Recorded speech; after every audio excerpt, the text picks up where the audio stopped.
ولكن مادام جبدتي باك، حنا كنحترموا الموتى كاملين، ولكن راه حنا كنعرفوا ما يمكنش تقول قول ها انا دا، ما تقولش اش كان كيدير باك.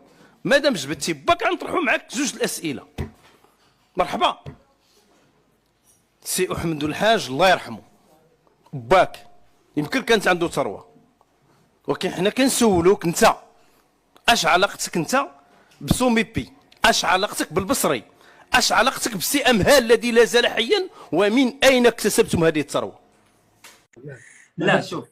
لا شوف سي اخنوش هو نتيجه اقتصاد الرعايه.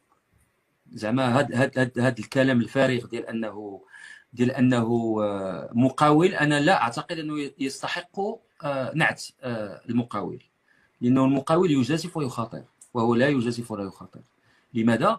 لانه اولا هو كشخص هو ورث، وداك التنميه باش تزاد افريقيا اقوى الى اخره دارت في ظل النظام المخزني.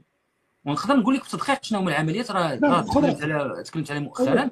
القضيه ديال راه افريقيا كانت ما كانتش هي اكبر موسع ديال هادشي ديال البنزين وهذا وديال الستوكاج ديال الغاز وهذه، راه كانت سومي بي ديال مجموعه امهال.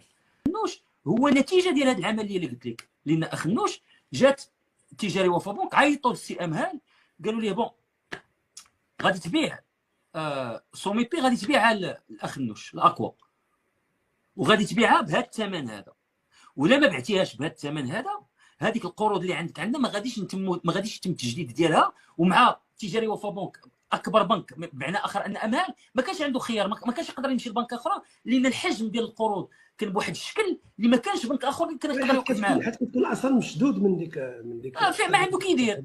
واش فهمتي؟ قالوا ليه غادي تبيع، السيد اضطروه انه يبيع، ومسكين سكت باع داك الشيء ديالو، شد داك شويه الفليسات اللي عطاوه. واقوى ما كانش عندها لي فون بروبر، ما كانش عندها راس المال الخاص ديالها هي باش تشري من عند امهال. منين جابت الفلوس؟ جابتها لانها تعطات لها قروض من طرف تجاري وفا بنك.